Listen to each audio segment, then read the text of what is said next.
Okay, back to the sutta. Okay, so we're going on about the gift to an animal that we expected to pay 100-fold, and that goes up all the way to a gift to one outside the dispensation. This is on paragraph 6, towards the end of it. Who is free from lust for sensual pleasures, the offering may be expected to be repaid 100,000 times, 100,000-fold. And then by giving a gift to one who has entered upon the way to the realization of the fruit of stream entry, the offering may be expected to repay incalculably, immeasurably. What then should be said about a gift to a stream enterer? It goes all the way up to a Tathagata, accomplished and fully enlightened. And I think we go to the commentaries about what it says about incalculably. Incalculably. Say that 3 times. Incalculably. Incalculably.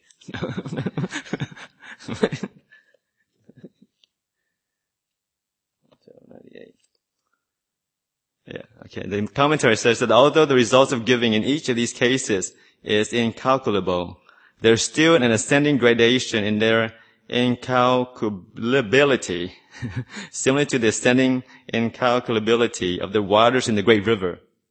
Okay. Up to that of the waters in the ocean.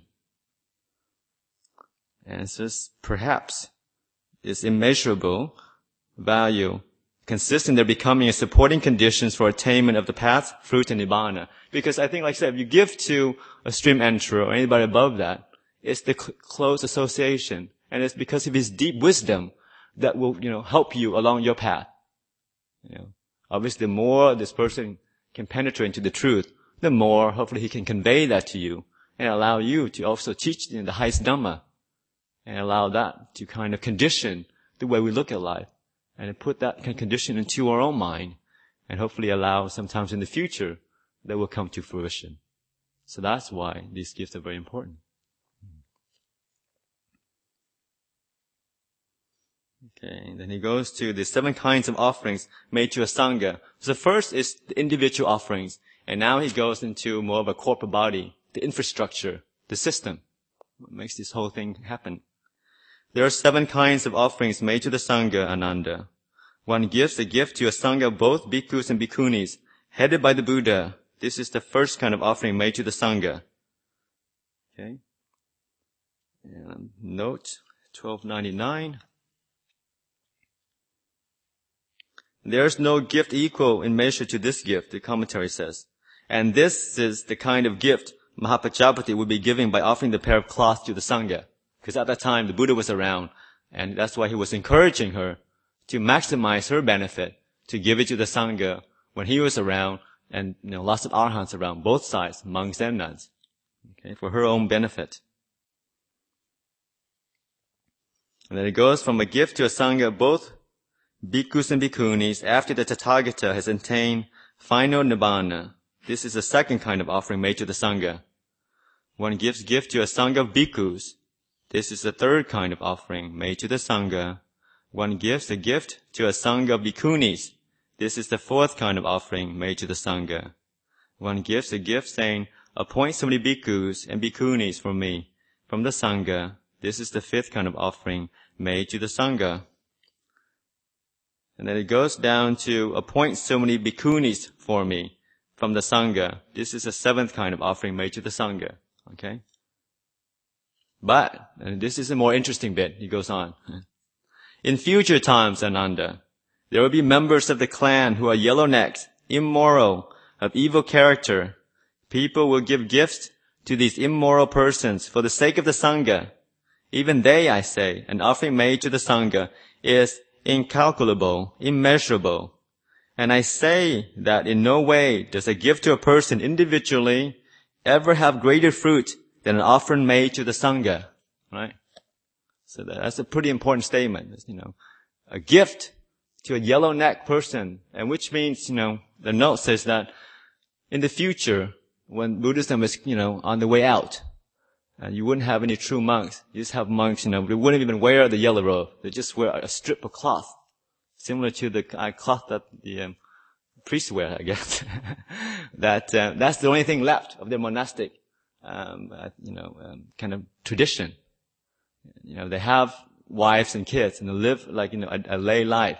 But all they have left of the Buddhist tradition is just the yellow strip of cloth around their neck. But if a person give to, this person, but with the mind inclining towards saying, I'm giving this for the Sangha, still that is greater merit than giving to a Buddha, enlightened being, or even a Buddha. Because the point I was making before, that because you are keeping this infrastructure, the dispensation alive, it allows, for future people to get ordained. And also, because of the karmic training of the mind. When you give one person, we're still tied, because we're not enlightened, to personality, to attachment, to this thing we call my teacher, or the Buddha, the 5 khandhas.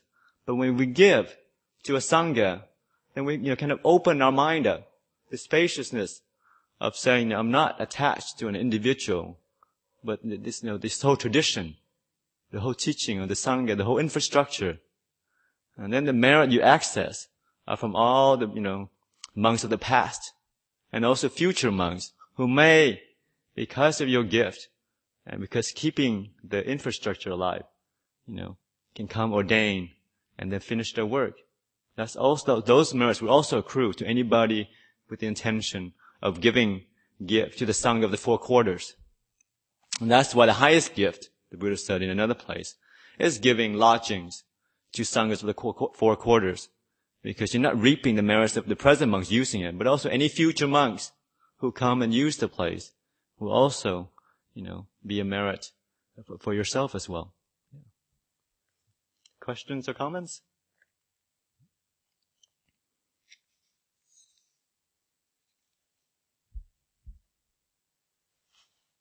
Special notes.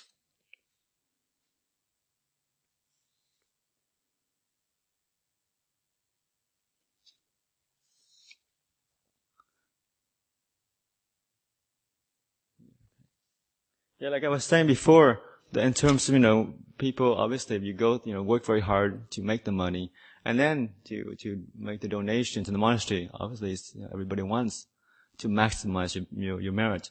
And I was saying, the way to do that is obviously not to get too caught up in where your food is placed on the table, or whether it's taken by the monks or not, or whether Ajahn Brahm puts in his bowl and eats it. That's partly to do with it. But, the way to maximize your merit is kind of be really aware and involved and bring up delight and joy in every stage of the process. Really bring up delight when you think, the thought occurs, okay, today's Friday, I'm going to, go to the monastery tomorrow. I'm going to buy some things and offer dana. So bring that up, bring happiness up when you go to the store, when you're looking for things to buy. Always be mindful the whole time. Okay, it's a great opportunity for me to still, give things to the Sangha in this present age. And, so while you're shopping, driving around, while you're cooking the food, always bring up the mindfulness. There's a great opportunity. You're making great heaps of karma, to be given to the Sangha of monks and nuns who are practicing in the correct way. And then when you go to the monastery, also allow for plenty of time to get there and enjoy the peace and quiet, and not to, wait till the last minute and rush around, and then our mind gets distracted.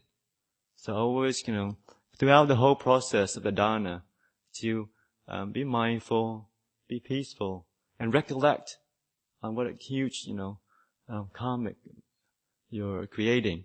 Huge positive karma we're creating every time you make a donation, every time you bring food to the Sangha of monks or nuns.